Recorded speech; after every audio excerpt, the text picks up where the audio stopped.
Hello friends. So today now I discuss about GTD. तो इसके पहले हमने देखा था एक टॉपिक प्रेगनेंसी। अगर किसी को एक टॉपिक प्रेगनेंसी का नोट्स चाहिए होगा तो आप प्रीवियस वीडियो में जाकर देख सकते हैं। तो आज हम देखते हैं क्या GTD। GTD मतलब क्या होता है? Gestational trophoblastic disease. ठीक है, gestational trophoblastic disease also called, इसे और क्या बोला जाता है? वेसिकुलर मोल या मोलार प्रेगनेंसी या हाइडेटिफॉर्म मोल। आप लोगों ने सुना होगा कभी प्रेगनेंसी में क्या रहता है, किसी को मोलार प्रेगनेंसी या हाइडेटिफॉर्म मोल होने के चांसेस रहते हैं। तो ये बहुत कम केसेस देखे जाते हैं। तो होता क्या है, मीनिंग इसका मतलब क्या होता है? Gestational plus trophoblastic plus disease, ये तीन चीज़ों से मिलकर बना है। ठीक है, इसका दूसरा नाम क्या था? हाइडेटिफॉर्म मोल। तो हाइडेटी का मतलब क्या है? Drop of water. हाइडेटी मतलब ड्रॉप ऑफ वाटर। मोलार मतलब मास या स्मॉल सिस्ट। मतलब इसमें क्या होता है कि स्मॉल सिस्ट बनता है या मास का फॉर्मेशन होता है, जिसमें क्या होता है? ड्रॉप ऑफ वाटर प्रेजेंट होता है। That is called the molar pregnancy या जेस्टेशनल ट्रोफोब्लास्टिक डिसीज। ये देखिए डायग्राम में हम आपको दिखाते हैं। ठीक, ये आपको दिख रहा है, ये क्या है? पूरे मोल। ठीक है, यही जो है गुच्छे ग्रैप्स लाइक स्ट्रक्चर बन जाते हैं।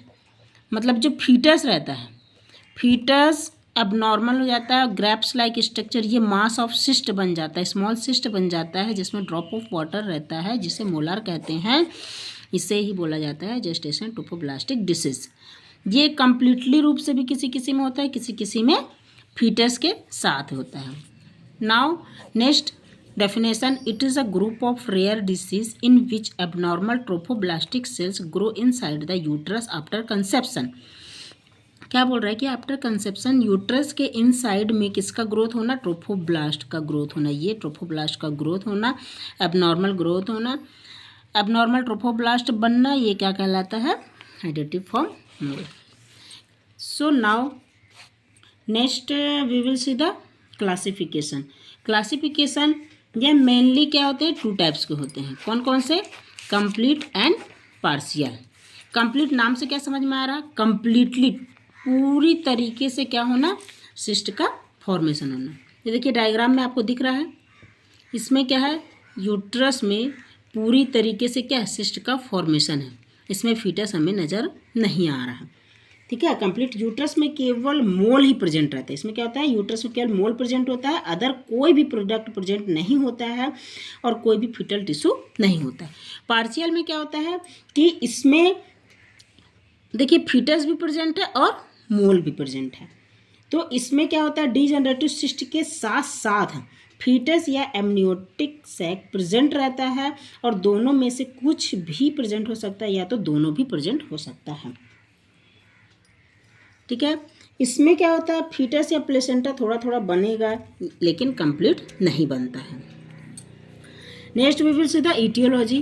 किन किन कारणों से हो सकता है? ये इडियोपैथिक कॉज है, बट रिस्क फैक्टर है एज। एज में क्या है? मोर देन 40 ईयर या लेस देन 15 ईयर के कारण क्या होगा? हार्मोनल चेंजेस होगा, तो उसकी वजह से हो सकता है। और प्रीवियस हिस्ट्री होगी, यदि हाइडेटिफॉर्म की क्या होगी? प्रीवियस हिस्ट्री होगी तो हो सकता है।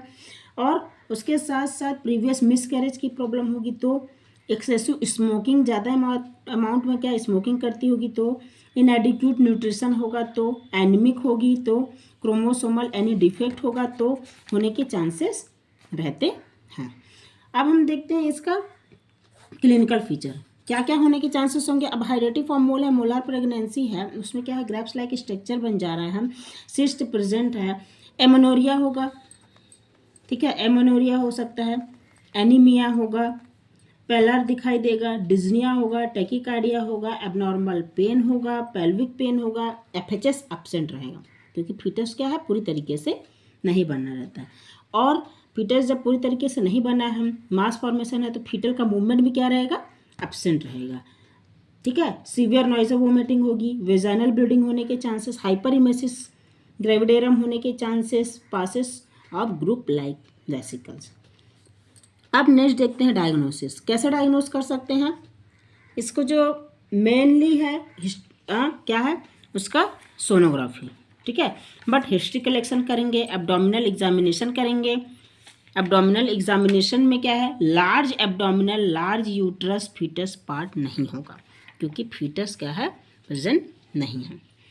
उसके बाद वेजाइनल एग्जामिनेशन करते हैं। यूएसजी सोनोग्राफी के थ्रू हम क्या कर सकते हैं, वेजाइनल एग्जामिनेशन करने पर क्लस्टर डिस्चार्ज पता चलता है। यूएसजी में क्या है, स्टॉर्म अपीयरेंस या एससीजी लेवल इंक्रीज होगा, कल्डोसेंटेसिस। डॉपलर यूएसजी कर सकते हैं। ब्लड टेस्ट में CBC, Hb, Rh factor, CT scan, MRI, abdominal X-ray किया जा सकता है।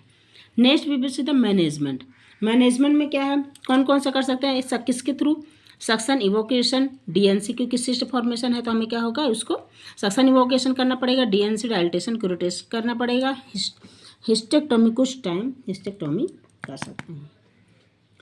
उसके बाद क्या है, नर्सिंग मैनेजमेंट में क्या है, क्या क्या करेंगे, नर्सिंग मैनेजमेंट हम उसका वाइटल चेक करेंगे, ठीक है, और उनका क्या है, वाइटल चेक करेंगे, वेजाइनल एग्जामिनेशन करेंगे, पेरिनियल केयर देंगे, सर्जिकल वुंड यदि है तो सर्जिकल वुंड को क्लीन रखना है, health education related to hygiene and medical management, healthy diet देना है, फॉलोअप केयर के लिए एजुकेट करना। कॉम्प्लिकेशंस क्या हो सकते हैं, क्या क्या अब इनको कॉम्प्लिकेशंस हो सकते हैं, शॉक में जा सकती है पेशेंट क्योंकि एनीमिक भी हो सकती है इसलिए शॉक में जा सकती है, यूटेराइन इन्फेक्शन हो सकता है, अबॉर्शन, इनफर्टिलिटी, सेप्सिस, डेथ होने के भी चांसेस रहते हैं।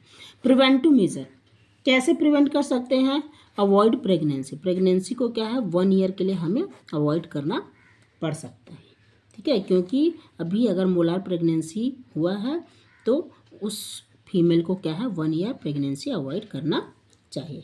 So thank you for watching.